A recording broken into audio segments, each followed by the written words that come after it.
不知道大家有没有感觉到，这一年来能够自由表达言论的空间越来越小了，只要一发表意见，立刻就会被延上，导致很多网红、公众人物在网络上不太敢发言，甚至有被网暴的人出现忧郁心理问题。台湾社会的内耗、舆论两极化现象已经慢慢步上美国社会的后尘。如果未来持续恶化，势必会危及台湾的民主运作。今天这支影片，让我们从社会科学、哲学跟历史这三个角度出发，谈谈当今的两极化社会。你不蓝不绿，那你就是蓝；你不蓝不绿，你就是红。导致我的工作莫名被取消。你看清什么？应该要看这个立委是不是任，而不是因为他是国民党。一般人通常认为，两极化是因为政治意识形态不同，像美国的自由派跟保守派，一边动不动就骂人是左交，另一边则骂对方是纳粹法西斯。但如果只是意识形态不同，没办法解释为什么过去20年来，两极化的现象才开始变严重，双方交集越来越少。所以学者认为，还有一个更重要的因素是情绪政治的两极化。什么叫情绪政治？人们开始把党派当作一种身份认同。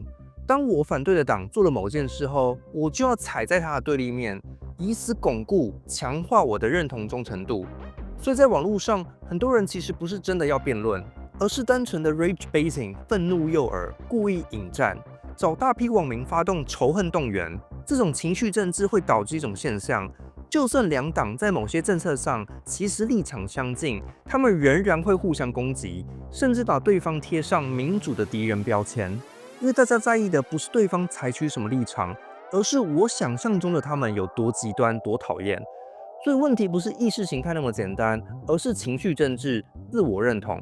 People have internalized partisan identity maybe in a way that we didn't really see, say, 3 decades ago. 过去20年来，这种两极化让美国选民变更坚定、更忠诚，也让人们对对立的政党更有敌意，中间选民变得越来越少。更严重的是，这种两极化已经开始渗透到日常生活。过去10年来，美国人感觉跟政治立场不同的人对话越来越有压力。另一个更明显的变化是，半个世纪以前，美国人很少在意自己的小孩是不是跟反对党的人结婚，但自从2010年以后，美国不分党派会在意这件事的人比例都大幅增加。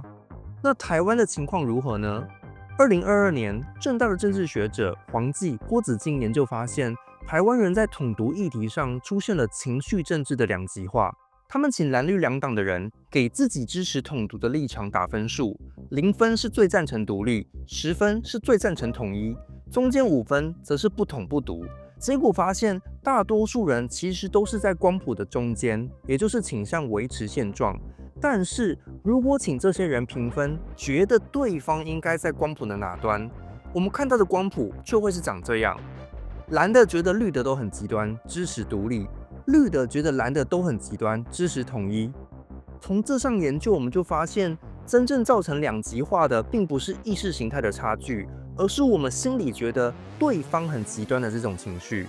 如果问题出在情绪政治，那我们可以进一步问，为什么过去几年来情绪政治被激化了？学者发现一个关键因素是社群媒体。我们通常会以为社群媒体会产生同温层效应，导致两极化，所以我们应该要跨出同温层。但是研究发现正好相反，在社群媒体上接触到跟自己立场不同的人，可能会造成反扑效果，增强两极化。尤其是现在越来越多的煽动性网红口出狂言来博取流量，他们发现越是耸动的话题，越可以赚取更多流量。社群媒体的演算法为了赚取更多广告费，就会更常推给你这些影片。所以许多网红其实默默助长了台湾的政治两极化，因为网红的推波助澜，把人们推向了某一个极端的立场。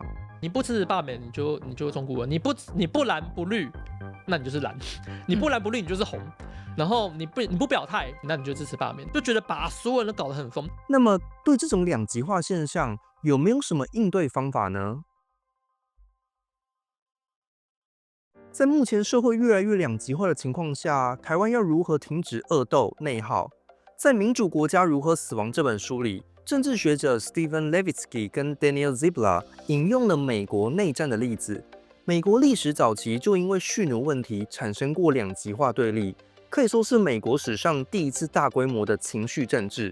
当时南方蓄奴州拥护奴隶制的参议员 John Colin 就说，解放奴隶后，黑人就会爬到白人头上，我们的家园就要被奴隶占领了。反对蓄奴的人则指控对方是在煽动暴乱。这种两极化让当时国会充斥党派暴力，几年后就演变成了大规模内战。在南北战争结束后，美国花了几十年的时间重建社会信任，两极化才逐渐缓解。美国人开始意识到，民主制度要能够稳定运作的基础是必须知道政治对手不是敌人，只要对手照着宪法规则走，就必须接受他们也能够掌握权力，也有统治的平等权利。再怎么样不同意对手，还是要承认他们的正当性，也就是相互容忍的民主精神。再来是社群媒体加剧两极化的问题。Facebook isn't saying, let me make design decisions that are going to strengthen democracy. They're saying, how do I evolve the product in a direction that will get more engagement from people? 大家如果都习惯了退上面那一种仇恨政治，它其实会把整个社会的下限拉低。在真正的公共辩论上，人们就会习惯用很戏谑的方式来谈事情，等于是在损害台湾社会的民主品质。主流媒体又很喜欢跟着报道这些新闻，等于是在帮这些极端分子当传声筒，过度放大少数极端的声音，这就让大家产生一种错觉，好像台湾人都变得好偏激哦。但其实偏激的是那些侧翼粉专，只是主流媒体大肆报道少数极端行为。When we look at people who are highly politically active on Twitter, we find that about 70% of the content about politics is generated by just 6% of people. And those 6% of people are disproportionately very liberal or very conservative. And so when we wander onto social media, we can wrongly conclude that everyone is extreme. 那如果不用社群媒体搞情绪政治，又有什么替代方案呢？我们在日常人际互动上，大家都会避谈政治啊。学者建议，应该要设计一些能够促进对话的社群平台 App。例如，美国的研究人员设计了一款像交友软体的 App 做实验，每个用户都是匿名的。你选好你想讨论的话题后，例如移民、枪支管制，这个系统就会帮你配对一个跟你立场不同的人，但是你不知道对方是哪个党派的。结果发现，这种设计有效减少了两极化，促进不同立场的人去真正认识对方为什么这样想。因为这个对话是以主题来配对，而不是以党派来配对，所以对话就会聚焦在问题上，而不是党派认同上。从这个实证研究来看，要减少两极化，我们应该试着转向讨论问题本身。重点不是对方站在哪个党，而是对方提出的论点是否合理。就觉得要不要罢免，应该要看这个立委是不是任，而不是因为他是国民党，所以我要全面罢掉他。另一项研究发现，有助于降低两极化的方式是建立审议式民主的安全空间，让大家觉得在这个空间里，我可以真实表达自己的政治意见，不会动不动就被出征延上。例如，美国在2019年做了一项实验，叫做 America in One Room， 找了500位选民来到一个房间里，共同讨论5个争议主题。讨论时会有主持人在一旁引导，注意双方对话的情绪，发现这有助于减少两极化对立的现象，能够促进双方真正的对话。结果显示，原本在政治立场上最极端的两群人，极端自由派跟极端保守派，在对话结束后都校正了原本所支持的极端政策的程度。当然，很多人听了可能会觉得，这些解方听起来都需要专家公部门的设计，不是我们个人就能做到的。所以面对网络上群魔乱舞的资讯，我们还是要回到每个人自己，必须有自主思考的能力。每个人都要知道如何辨别论述的合理性，不盲从，不被带风向，才可以打造出一个民主防火墙，让社会不会轻易被极端言论渗透。但是自主思考的能力，恰好是我们的教育不教的。现在的民主国家是间接民主，所以我们只需要投票选出代议士、总统就好了，之后就可以把事情都交给他们去烦恼。但这其实不符合民主刚开始的理念。古希腊是直接民主，每一个公民都要能够为自己的主张辩护，要能够跟不同意见的人对话。民主理念应该是人民主动参与，每个公民自主思考，提出自己的意见，学习跟不同立场的人对话。这听起来很理想，但实际上要怎么做呢？事实上，法国的高中哲学教育设计的初衷就是培养独立思考的公民，所以我们不用重新想一次，而可以借鉴法国哲学教育，看看他们怎么教下一代成为会思考、辩论的公民。法国高中规定，高三生要上1整年的哲学课，文组是每周上8小时，理组则是每周上4小时。到了每年6月大考，第一科考的就是哲学，作答时间4小时。哲学考试的题目每年都会被台湾媒体报道，说法国人真厉害，高中生就在学这么难的东西。但其实法国把哲学列入教育，并不是要培养哲学家，而是要透过哲学训练，养成独立思考的能力，才能成为一个真正的公民。在他们的观念里，哲学教育比较像是让年轻人转大人，变成合格的公民。我们在台湾都是年纪到18岁就可以投票了，就自动变成了政治公民。但你仔细想想，这其实很奇怪，为什么你18岁生日过后，就会突然变得很懂政治议题，可以投票呢？其实很多大人即便有投票权了，思维还是跟高中生一样不成熟啊。法国的哲学教育就是要让年轻人转大人，赋予公民思考的武器，你才能参与民主社会的运作。所以现在我们来看一下，到底法国高中哲学课是怎么做的。法国高中哲学在教论证的时候，其实是有一定的模板写法的，学生必须依照一定的步骤来写。先在引言里分析问题，再在正文里整理正反意见，最后才提出自己的结论。这听起来好像跟大家印象中的哲学不太一样。哲学不是应该自由思考吗？其实这个模板不是叫你死背，而是在模拟民主体制里决策形成的过程。要成为一个合格的公民，你至少要有3项基本能力。第一，能清楚定义问题里的概念；第二，你要能公正陈述正反方的意见，在说明自己的主张前，先充分阐述反方的意见，知道跟你意见不同的人怎么想，之后再做出自己的独立思考判断。第三，正确引用佐证资料来源，来增强你说话的说服力。这3个步骤都是在民主辩论中必不可少的。现在我们来进一步拆解这3个步骤。第一步，厘清问题中的定义。在讨论一个议题时，人们时常会因为没有先定义好一个词汇，导致无效沟通，两边各说各话，看似用同一个字，其实根本在想不同意思，结果就是逻辑死亡。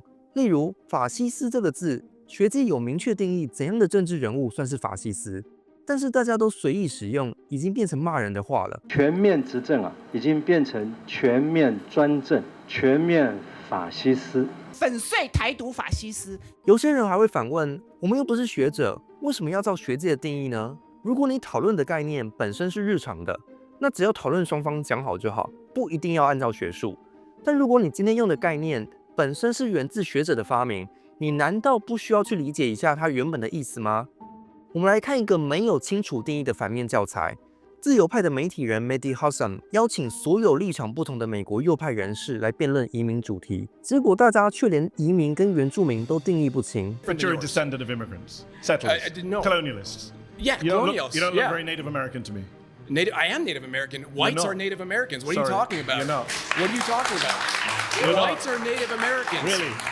I think What you're- was happening before the I 1500s? think you're getting confused with. 哈桑说对方是白人，是移民的后代，不是美洲原住民。结果这个右派人士却说，白人本来就是原住民，也就是自由派跟右派在原住民这个词上的定义都已经有分歧，这样的讨论根本就无法有效沟通，都是各说各话。厘清定义后的第二步，是你能否对正反双方的论点进行一次整理，整理完后才开始说自己的观点，这是绝对不能省略的步骤。为什么要训练学生有这种能力？因为要确保你是一个合格的公民，能够尊重多元价值，你至少要有这个习惯，去理解跟你意见不同的人为何反对，他们在意的到底是什么，而不是因为自己不认同就不去理解。我们在台湾从小没有受过这样的教育，在网络上常常看到大家是先把对方的论点丑化抹黑，再去攻击对方的论点，但这其实是在浪费大家的时间，因为你骂完之后，反对的人并不会因此被你改变意见啊。这在哲学上称作稻草人谬误，你没有认真理解对方的观点，而是把对方观点扭曲，就像扎了一个稻草人，打败稻草人之后还洋洋得意，其实对方根本没有被你打败。例如 Charlie Kirk 在跟剑桥大学生辩论大学教育是不是一场骗局的时候，就用了一些没有代表性的极端案例来反对大学教育，就是一种稻草人谬误。We have 11 million well-paying jobs that we cannot find enough labor for, and instead we have a lot of people going to university to go study North African lesbian poetry. It might sound good, but it doesn't necessarily, A, either development the content, the character, or the development of the soul, and B, it does not necessarily also give you the skills necessary. North African lesbian poetry, I don't think that's a degree. I think that's just a module within a degree. Maybe. Yeah. You're taking one example and telling conservatives and hordes of young people that college is a scam. 你应该要先找出对方的论点里有哪些值得肯定的，肯定完之后再说你反对的理由，也就是进到第3步，提出自己的意见，并且拿出数据资料、证据佐证。先充分考量对方的合理之处，再指出对方的不合理。这个顺序不能反过来，因为这样才能显示出我支持的立场能够克服前面讲的问题局限。还有论点不能从个人经验出发，不能说我感觉这项政策是在撕裂社会、制造对立，所以它是不好的。这种论述没有普遍性，纯粹是你个人的感觉而已，不是大家都如此。法国的哲学教育会教学生，如果要主张个人情绪，可以用文学作品里的角色当作论据，因为文学作品既然会成为经典，就代表它反映了某种普世的人类经验，大家都有同感。或者更好的是，直接引用哲学论述，用哲学家说过的话来加强自己的主张。这也就是要训练学生平常多阅读，才能知道哪位哲学家支持怎样的论点。当然，我们一般日常辩论不用去记住哲学家讲了什么，我们比较需要的能力是拿出学术的数据资料佐证，有统计数字或是实验证据，才可以证明你说的，增加论点的说服力。现在我们来做一个示范。留法的哲学家坂本尚志在他的书《思辨的力量》里提出一个案例分析。2010年，法国哲学会考的考题是：劳动能使我们更有人性吗？根据刚刚说的3步骤，第一步是拆解问题，厘清定义，先定义好什么是劳动，什么是人性。我们可以把劳动暂时定义成人利用工具来改造自然，延续人类的生命、社会。但人性呢？哲学上常常把人性定义成人之所以不同于其他动物的本质。这些定义是没有标准答案的，每个人都可以有不同的定义，只要辩论双方都同意采用这个定义就可以。再来第2步是公正的整理正反方的论述。正方认为劳动能够使我们更有人性，例如马克思就抱持这个观点：人因为懂得使用工具，所以劳动比动物更有效率。劳动就是人跟动物不同的地方。但在资本主义社会里，劳动者把生命都灌入了自己的工作，创造出来的产物却被资本家拿走了，劳工自己只能领死薪水。所以马克思一方面歌颂劳动，一方面也批评社会组织让劳动丧失了人性。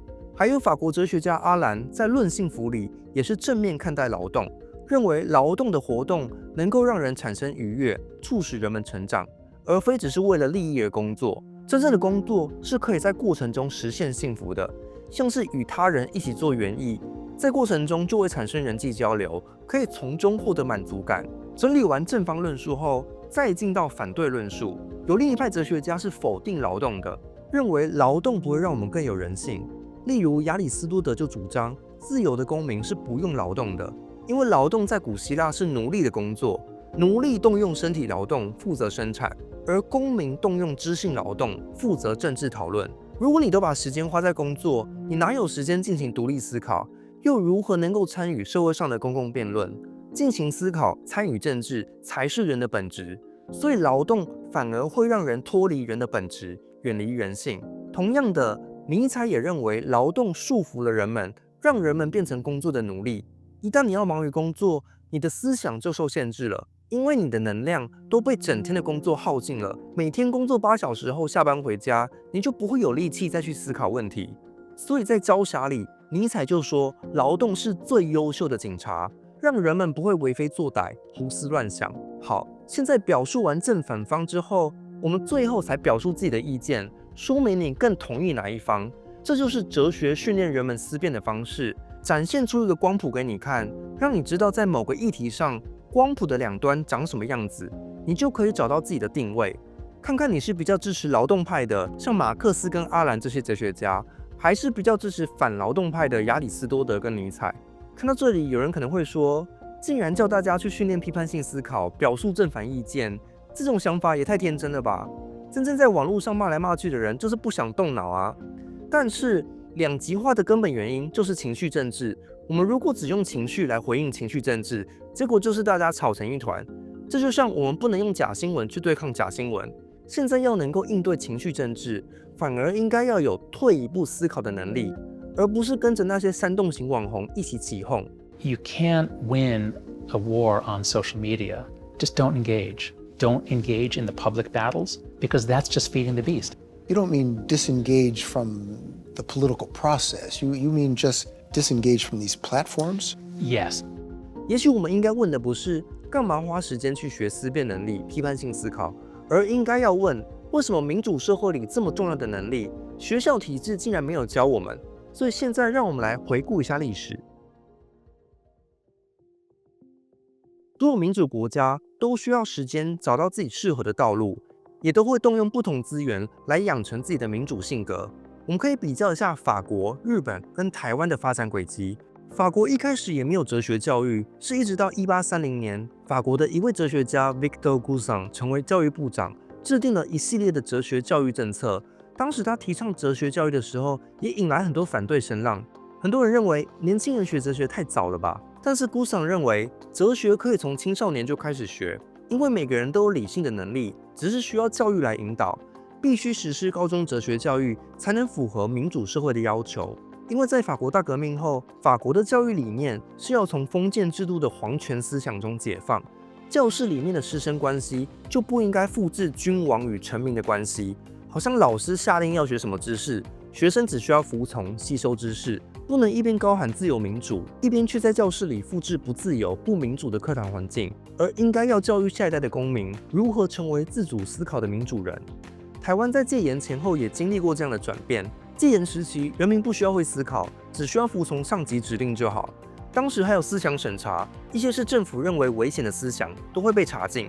但是台湾解严转型为民主国家后，人民却还保留着过往戒严时期的惯性，在课堂里不教学生自主思考，而是让大家追着成绩跑，造就了人民会去盲信权威、政治领袖、煽动性网红。我们再来看一下日本的例子。日本什么时候发现民主体制需要会批判思考的公民呢？日本的大正时代，民主思想开始萌芽，因为在明治维新后，日本变富强了，民主社会该有的硬体都有了，像是有媒体、报章、杂志，但是还缺乏软体，也就是民主人该有的独立思考能力。所以当时的知识分子就发起大正教养主义，反对君王与臣民式的权威教育，而是推动自主阅读，让日本人成为有素质的民主人。当时的口号是为了日本而读书，读什么书？读人文经典、哲学书，笛卡尔、康德、叔本华，通通都读。这些哲学书表面上看起来很没用，但是民主讨论的思辨能力就是奠定在这些没用的东西上。这场文化运动打造出具有独立思考能力的一个世代，知道怎么包容不同意见，尊重多元差异，也能够辨别哪些政治人物违宪、藐视宪法。例如被誉为宪政之神的尾崎行雄就发起护宪运动，有数万名群众到立法院外到场支持。还有像是日本作家芥川龙之介、吉野作造、阿部次郎，都是大正民主的代表人物。别忘了，当时台湾也是日本的殖民地，台湾知识分子也赶上了这波民主潮流，为一般老百姓进行文化启蒙，让台湾人成为民主人。如果我们追溯历史，就会发现台湾的民主化运动里有很多重要的推手都受到哲学影响。例如李登辉就曾经在《我是谁：新时代台湾人的道路》这篇文章里表明自己受到尼采、海德格、沙特这些哲学家的影响，甚至说新时代的台湾人应该要有这些哲学省思。恰好是那些看似没用的哲学奠定了台湾民主前辈的思想。我想台湾现在最需要的就是在前人打下的民主基础上继续往这个方向前进。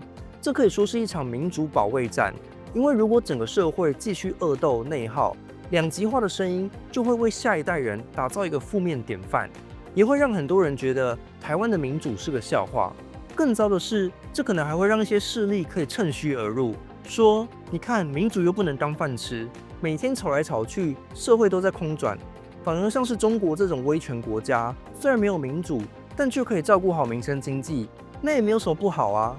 但是如果人民都有一些基本的逻辑思辨能力，知道怎么辨识一些谬误、话术、假讯息的时候，就不会那么容易被网红煽动，被认知作战渗透，社会才可能减少恶斗、内耗、两极化，让台湾的未来更自由、更民主。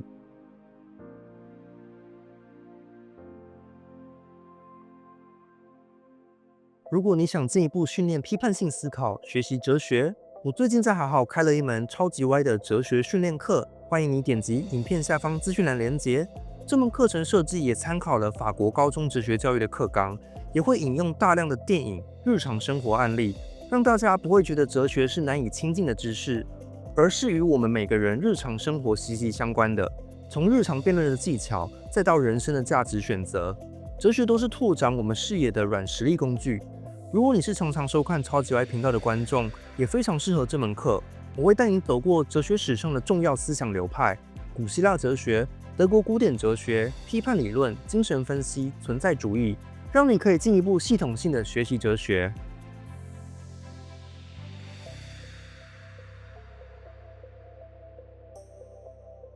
留言加分享本集的影片贴文，就可抽《思辨的力量》一本。本集影片由频道会员赞助播出，也欢迎您使用超级感谢，或是加入频道会员，就可以观赏会员专属影片。